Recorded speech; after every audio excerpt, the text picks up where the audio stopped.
Please যেভাবে হোক আমার এই বিয়েটা ভেঙে দেন। আমি আপনাকে ছাড়া অন্য কোথাও বিয়ে করতে পারবো না।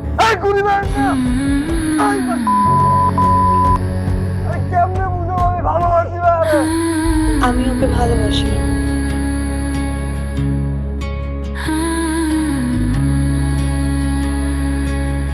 কই যান আপনি? আপনি আসছেন? আরে আমি তো আপনাকে যাচ্ছি আপনার বাসায়, আপনি কোথায় যাচ্ছেন? তো এটা তো নতুন কিছু না, আপনি তো আমার কাছে 2 দিন পর পরই আসেন দেখা করতে। আজকে আপনি নতুন কি কারণ নিয়ে আসছেন? আজকে যে কারণটার জন্য আসছি বিশাল বড় একটা ঝামেলা হয়ে গেছে। এই বেন, আপনার হাসটা তো সুন্দর। হাসের দিকে না, চোখের দিকে। আপনার বোন আর আমার ভাই দুজনে মিলে ঝগড়া করছে, তারপর হাতাহাতি পর্যায়ে গেছে, এবার মারামারি পর্যায়ে হতে পারে। তা আমি জানা ব্যাগ গুছিয়ে 30 দিনের জামা কাপড় এক করেন, মেকআপ বক্সগুলো নেন, নিয়ে তাতে বাসায় চলেন আমাদের নিয়ে। আপনার বোনকে কান পড়া দিবেন, আমি আমার ভাইকে কান পড়া দিব, চলো। যাবো না। আরে যাবো না মানে কি? আপনি বুঝতেছেন বিষয়টা কি হবে? মার্ডার যদি একবার কোনো কারণে হয়ে যায়, যে কেউ একজন মার্ডার হয়, থানা, পুলিশ, মামলা, কেস, বিশাল ঝামেলা, বিশাল পেইন। আপনি আমাকে যে পরিমাণে পেইন দেন না, এটা নিতে নিতে না আমি সত্যি বিরক্ত, বিশ্বাস করেন। আমার ভাবি খারাপ আর আপনার ভাবি কি দুধ ধোয়া তুলসী পাতা? রাখেন ফোন।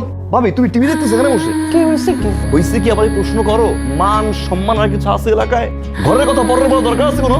তোর বউ যে মদ খাইছে সেটা তো সবার বড় দরকার নাই, সে কি ইচ্ছে করে খাইছে?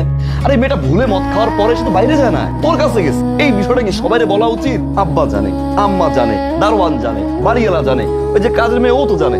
রাস্তা দিয়ে হাঁটি, কি রে তোর ভাবি নাকি পিনিকে থাকে, এত পিনিক বাস ভাবি কির ভিতর আছে তুমি বুঝো? তারপর তুমি নাকি সেখানে মারছো ইচ্ছা মতো, যাও দিয়ে পিটাইছো, এটা আব্বা শোনা পরে খুব খুব মাইন্ড করছে। ও আব্বা তো এই জন্যই আমারে বলছিল, বৌমা তোমার কি মাথা ঘোরে, তাহলে একটু লেবু পানি খাও। আমার মান সম্মান সব শেষ করে দিল। ও আজকে আসুক, ওরে আমি কোপায় কোপায় মারবো। কোপাকুপি করে কষাই না, তুমি কি কষাই? মারামারি কোপাকুপির ভিতরে আর যাবা না তুমি। এবার যা করবা বুদ্ধি দিয়ে ভাবি। শোনো, যেহেতু এই বাড়িতে তোমার মান সম্মান আর নাই, এই মুহূর্তে এই বাড়িতে থাকার কোনো প্রশ্নই আসে না। জামা কাপড় যা আছে সবকিছু এক করো, 1 মাসের জন্য তোমার বাড়িতে চলে যাবো। আমি যাবো তোমার সাথে, তুমি আমি তোমার বোন 3 মিনিটের সাথে আড্ডা দিব, দরকার পর লুডো খেলবো। তাও তুমি এই বাড়িতে আসবা না, ভাইয়ে বাসায় আসবে, দেখবে তুমি নাই, তারপরে সে যাবে না তোমার আনতে। 20টা শর্ত দিয়ে পরে এই বাড়িতে ঢুকবা আবার রানীর মতো। এই একটা ধরে রাখো, ধরে রাখো একটা। আর আমার 3টা শার্ট বইরো আর 2টা প্যান্ট বইরো ভাবি। হ্যাঁ আরে আপু তুই? হ্যাঁ, তোর কোনো সমস্যা আছে? বারবার বুঝাইছিলাম যে চলে বাবারে, একটা মাসের জামা কাপড় নিয়ে চলেন, শুনলেন না। চলে আসছে রাগ করে।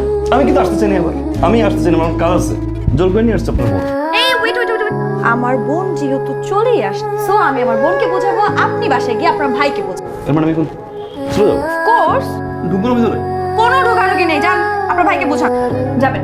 আরে বেআই, আপনার গালের গর্তটা তো সুন্দর।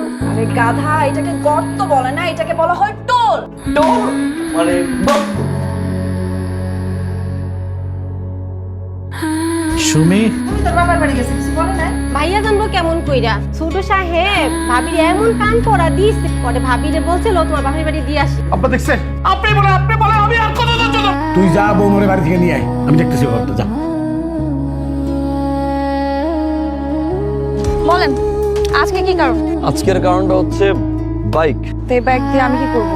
আপনার জন্য তো বাইকটা কিনলাম। ভাবলাম মেয়েটা ইউনিভার্সিটিতে যায়, রিক্সা পায় না, সিএনজি পায় না, ইউনিভার্সিটি নামাই দিয়ে আসলাম, ওইখান থেকে আবার বাসায় ড্রপ করলাম। এই জন্য কিনছি, মাথার ঘাম পায়ে ফেলার টাকা দিয়ে কিনছি। আপনি? হ্যাঁ, বাধ্য হয়ে আসছি। আমি আপনাকে কত ফোন দিয়েছি, আপনাকে কোথাও পাচ্ছি না। ঝামেলা ছিল মানে। ভালো আছেন আপনি? আমি ভালো নাই।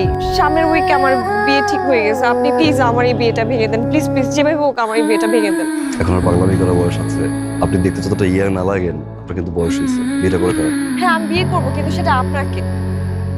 আমি আপনাকে ছাড়া অন্য কোথাও বিয়ে করতে পারবো না। আপনি যেভাবে হোক এই বিয়েটা ভেঙে দেন না। সম্ভব না।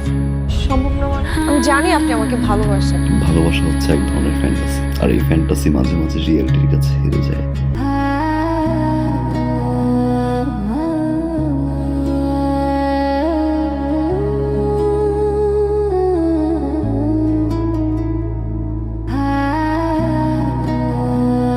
এটা রাখো ভাইয়া।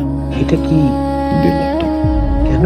ওই যে তোমাকে না বলে নিয়েছিলাম। এটা লাগবে না, ছোট ভাই থেকে 1.5 লাখ টাকা দিয়ে একটা মোটরসাইকেল দিতেই পারি। রাখো ভাইয়া, বাবা মায়ের জন্য দোয়া করবা। বসবি না, কিছু খাবেন? যে বাসা এখন পর্যন্ত আমার বাবা মাই খেতে পারেনি, সে বাসা আমি খেয়ে কি করবো ভাইয়া?